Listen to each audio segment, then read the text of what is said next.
Dari sekitar 385 TPS di Kecamatan Rapocini, PPK baru menyelesaikan penghitungan untuk 157 TPS.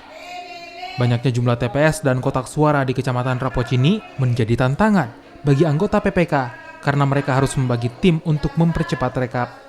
Jumlah kotak suara yang mencapai 1.925 kotak membutuhkan waktu yang cukup lama. Untuk seminggu rekap saja, petugas baru bisa menyelesaikan 3 kelurahan. Petugas PPK berharap pihak KPU Makassar akan memberikan waktu lebih lama bagi PPK Rapocini jika target penyelesaian rekap tidak bisa dilakukan tepat waktu. Kelurahan yang sementara dalam proses perhitungan itu ada 4 kelurahan, Kelurahan Mapala, Kelurahan Gunung Sari, Kelurahan Banta-Bantai, dan Kelurahan Karungan. Kami coba koordinasi dengan pihak KPU untuk penambahan waktu, tapi untuk sementara belum ada hasil yang kami terima. Kemarin kami ketemu dengan Komisioner KPU bidang Parmas, hanya penambahan panel.